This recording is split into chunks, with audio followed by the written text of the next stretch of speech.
నమస్కారం. సిక్కోర హృదయ స్పందన న్యూస్కి స్వాగతం. నేను మీ సంతోష్. ముందుగా ఈనాటి వార్తల్లోని వివరాలు ఇలా ఉన్నాయి. జిల్లా పరిషత్ సమావేశ మందిరంలో సోమవారం గ్రీవెన్స్ కార్యక్రమం జిల్లా కలెక్టర్ స్వప్నదినకర్ పుణ్కర్ అధ్యక్షతన జరిగింది.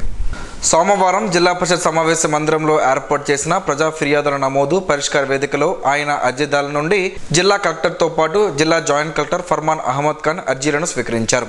స్వీకరించిన అర్జీలలో రెవెన్యూ, పంచాయతీరాజ్, డ్వామా, మహిళా శిశు సంక్షేమం, మున్సిపల్ కార్పొరేషన్, జిల్లా పంచాయతీ సాంఘిక సంక్షేమ శాఖ, జిల్లా వైద్య ఆరోగ్య శాఖ, జిల్లా విద్యాశాఖ, DCHS, APEPDCL, గృహ నిర్మాణ శాఖ, సర్వే అండ్ ల్యాండ్ రికార్డులు, వ్యవసాయం, దేవాదాయ, పంచాయతీరాజ్, ఇంజనీరింగ్, RWS తదితర శాఖల సమస్యలపై అర్జీలను స్వీకరించారు. అర్జీల స్వీకరణలో పలువురు జిల్లా అధికారులు తదితరులు పాల్గొన్నారు. జిల్లాలో భారీ వర్షాల కారణంగా అన్ని మండల కేంద్రాలలో, డివిజన్ కేంద్రాలలో, జిల్లా కేంద్రంలో కంట్రోల్ రూమ్ ఏర్పాటు చేసినట్లు జిల్లా కలెక్టర్ ఒక ప్రకటనలో తెలిపారు.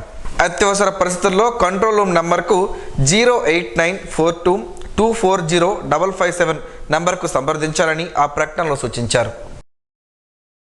అరసవెల్లి ధరలో గల శ్రీ రమ్య తిరుమల ఆలయంలో మంగళవారం రోజున ఏకాదశిని పురస్కరించుకుని స్వామివారికి పంచామృత అభిషేకం నిర్వహించనున్నట్లు ఆలయ ప్రధాన అర్చకులు కరిరంగనాథ వేణుమాధవాచార్యులు తెలిపారు.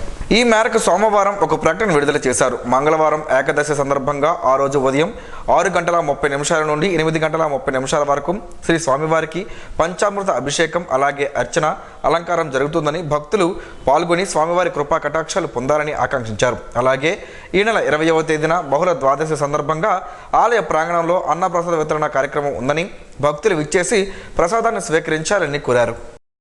మానవత్వపు అనురాగం స్వర్గీయ గొలివె హైమావతి అని శ్రీకాకుళం శాసనసభ్యులు గుండ్రి శంకర్ అన్నారు. కోటబొమ్మాలి మండలం రేగులపాడు గ్రామ పంచాయతీ పూర్వ ప్రెసిడెంట్ మున్సబ్ గొలివె అప్పారావు నాయుడు సతీమణి గొలివె హైమావతి తుదిశ్వాస విడిచారని తెలుసుకుని రేగులపాడు గ్రామంలో ఆమె ఇంటి వద్ద వారి ఆత్మకు శాంతి చేకూరాలని, సద్గతి కలగాలని ఆమె చిత్రపటానికి పూలమాల వేసి ఘన నివాళులు అర్పించారు. కుటుంబ సభ్యులలో మనోధైర్యాన్ని కల్పించారు. నివాళులు అర్పించిన వారిలో సాలిహొండం సర్పంచ్ కొంక్యాన ఆదినారాయణ, తూలుగు మాజీ సర్పంచ్ కొయ్యాన జగదీష్, హైమావతి కుటుంబ సభ్యులు గొలివె సత్యనాయుడు, గొలివె బాలకృష్ణ నాయుడు, గొలివె శ్రీనివాసనాయుడు, గొలివె నరసనాయుడు, వెలమల శ్రావణి, ఎడ్ల జగదీశ్వర్, గొలివె శాంతి, డాక్టర్ ఎడ్ల హరిత తదితరులు ఉన్నారు. హైకోర్టు న్యాయమూర్తి తుహిన్ కుమార్ని జిల్లా SP KV మహేశ్వర్ రెడ్డి మర్యాదపూర్వకంగా కలుసుకున్నారు. ఆంధ్రప్రదేశ్ రాష్ట్ర హైకోర్టు న్యాయమూర్తి తుహిన్ కుమార్ గేదెల సోమవారం శ్రీకాకుళం జిల్లాకు విచ్చేసిన సందర్భంగా జిల్లా పోలీస్ కార్యాలయం అతిథి గృహంలో జిల్లా SP KV మహేశ్వర్ రెడ్డి, జిల్లా ప్రధాన న్యాయమూర్తి జునైద్ అహ్మద్ మౌలానాతో మర్యాదపూర్వకంగా కలిసి పూల మొక్కను అందజేశారు. రిమ్స్ సెక్యూరిటీ గార్డులకు బకాయి పడ్డ వేతనాలు చెల్లించాలని కోరుతూ జాయింట్ కలెక్టర్ ఫర్మాన్ అహ్మద్ ఖాన్కు RIMS contract outsourcing workers union ఆధ్వర్యంలో వినతి పత్రం అందించారు.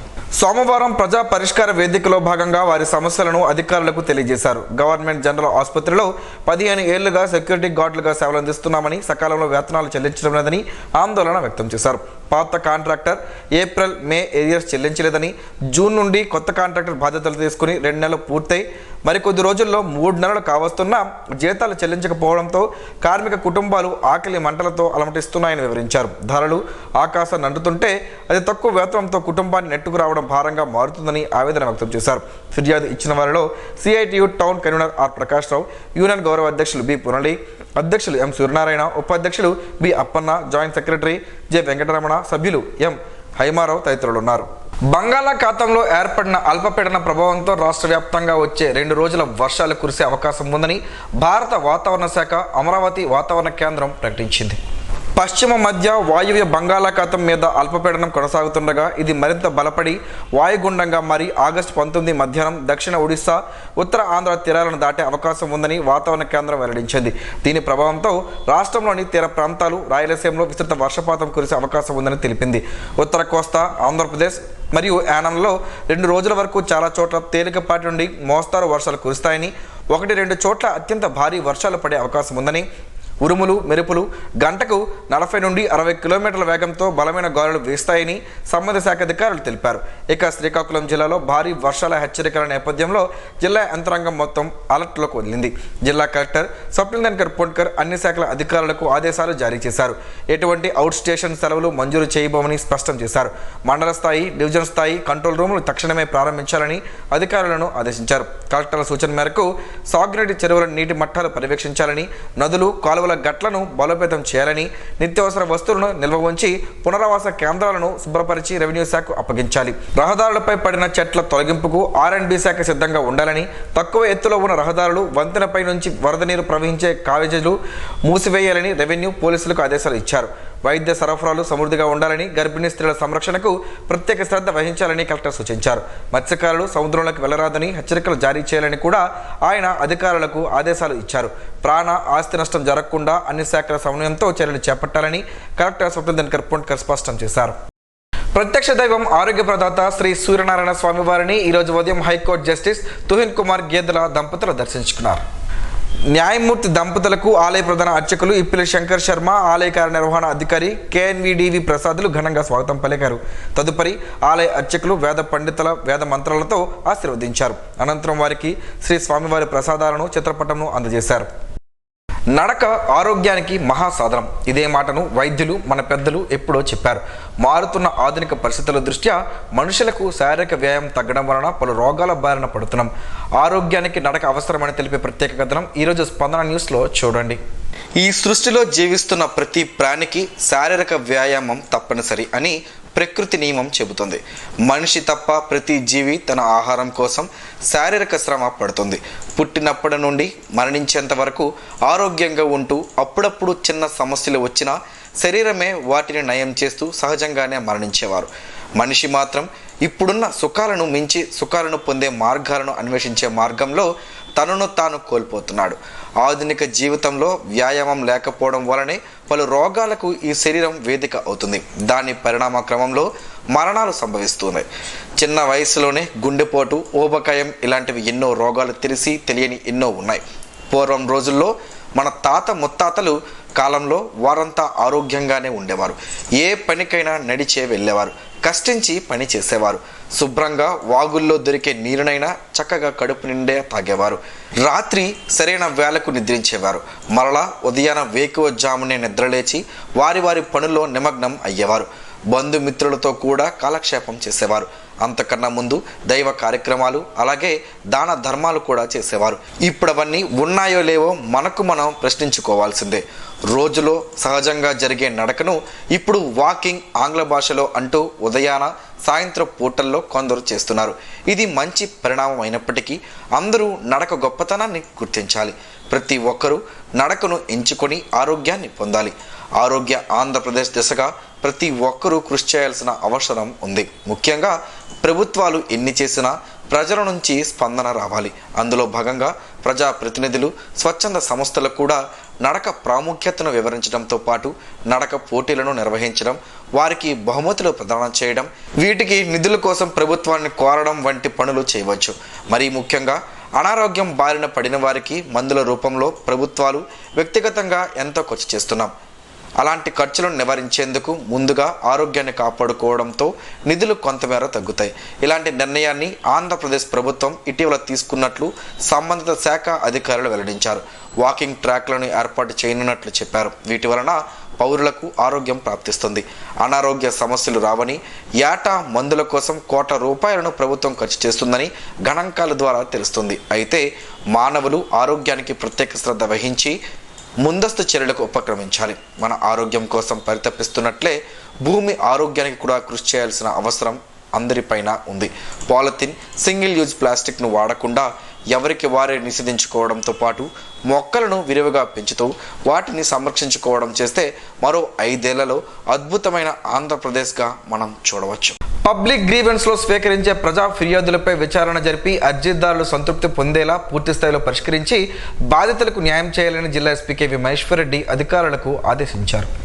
సోమవారం జిల్లా పోలీస్ కార్యాలయంలో నిర్వహించిన ప్రజా ఫిర్యాదుల నమోదు పరిష్కార వేదిక కార్యక్రమంలో జిల్లా ఎస్పీ 47 మంది అర్జీదారుల నుంచి ఫిర్యాదులు స్వీకరించి వారితో ముఖాముఖి మాట్లాడి వారి సమస్యలను తెలుసుకుని పూర్తి స్థాయిలో పరిష్కరిస్తామని భరోసా కల్పించారు. ఫిర్యాదుదారుల అర్జీలు, వారి వివరాలు సంబంధిత పోలీస్ అధికారులకు జూమ్ కాన్ఫరెన్స్ ద్వారా సంబంధిత పోలీస్ అధికారులకు తెలియపరిచి చట్ట ప్రకారం చర్యలు తీసుకుని బాధితులకు న్యాయం చేయాలని ఆదేశించారు. ప్రజా ఫిర్యాదుల పట్ల అత్యంత ప్రాధాన్యత ఇస్తూ నిర్లక్ష్యం వహించకుండా త్వరితగతిన పరిష్కారం చూపాలని సూచించారు. ఈ కార్యక్రమంలో జిల్లా ఎస్పీ స్వయంగా వృద్ధులు, వికలాంగుల అర్జీదారులతో మాట్లాడి వారి సమస్యలను తెలుస్తున్నారు. ఆయా ఫిర్యాదులపై తీసుకున్న చర్యలను నిర్ణీత సమయంలో జిల్లా పోలీస్ కార్యాలయానికి నివేదిక రూపంలో పంపించాలని ఎస్పీ అధికారులను ఆదేశించారు. జిల్లాలో విస్తారంగా వర్షాలు కురుస్తున్నందున జిల్లా యంత్రాంగం అప్రమత్తంగా ఉండాలని అధికారులను వ్యవసాయ శాఖ మంత్రి కింజరాపు అచ్చెన్నాయుడు సూచించారు. వైద్య, రెవెన్యూ, పోలీస్ శాఖలతో విద్యుత్ ఇతర ముఖ్య శాఖల అధికారులు అందుబాటులో ఉండాలని సూచించారు. ప్రధానంగా వాతావరణ పరిస్థితులు అనుకూలంగా లేనందున సముద్రం అల్లకల్లోలంగా ఉన్నందున మత్స్యకారులు వేటకు వెళ్లరాదని సూచించారు. ఎక్కడ కూడా ప్రాణ, ఆస్తి నష్టం జరగకుండా అవసరమైన చర్యలు చేపట్టాలని అధికారులకు ఆదేశం చేశారు. అవసరమైన చోట ప్రజలను సురక్షిత ప్రాంతాలకు తరలించాలని ఆదేశించారు. అవసరమైతే తప్ప ప్రజలకు బయటకు రాకుండా ఉండాలని కోరారు. వాతావరణ శాఖ అంచనాల ప్రకారం పిడుగులు పడే అవకాశం ఉన్నందున అవసరమైతే తప్ప ప్రజలు బయటకు రావద్దని సూచించారు. జిల్లా కేంద్రంలో కంట్రోల్ రూమ్ అందుబాటులో ఉంచామని అత్యవసరమైన వారు సంప్రదించాలన్నారు. ఈ నేపథ్యంలో కలెక్టర్ స్వప్నదన్కర్ పుణ్కర్తో ఎప్పటికప్పుడు ఫోన్లో మాట్లాడుతూ క్షేత్రస్థాయి సమాచారం అడిగి తెలుసుకుంటున్నట్లు మంత్రి తెలిపారు.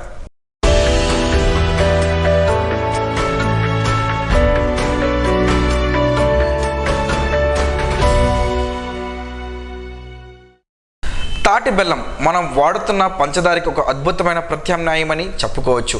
తాటి బెల్లంతో కలిగే ఆరోగ్య ప్రయోజనాలను ఈరోజు ప్రసారమయ్యే ఆరోగ్యమే మహాభాగ్యంలో తెలుసుకుందాం.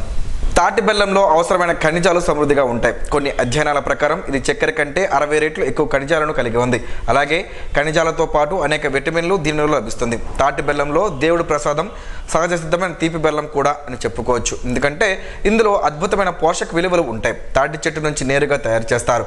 ఆహారం జీర్ణంకి చాలా బాగా ఉపయోగపడుతుంది. భారతదేశంలోని కొన్ని ప్రాంతాలలో ఆహారాన్ని జీర్ణం చేయడానికి ఆహారాన్ని తీసుకున్న తర్వాత చిన్న తాటి బెల్లం మొక్కను తింటారు. ఇది తిన్న ఆహారం బాగా జీర్ణం చేస్తుంది.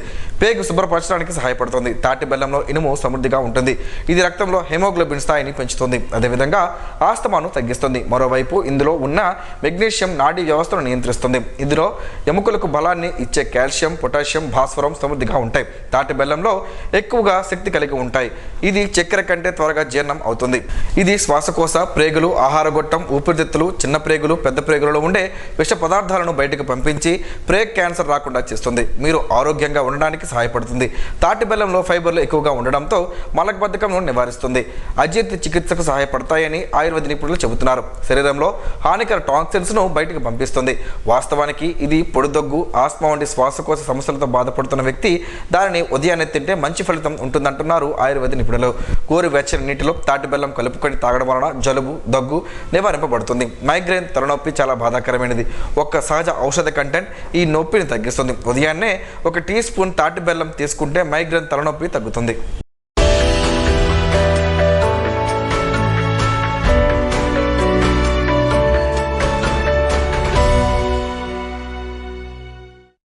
ఈరోజు వార్తల్లో ఒక మంచి మాటను విందాం, ఆచరిద్దాం.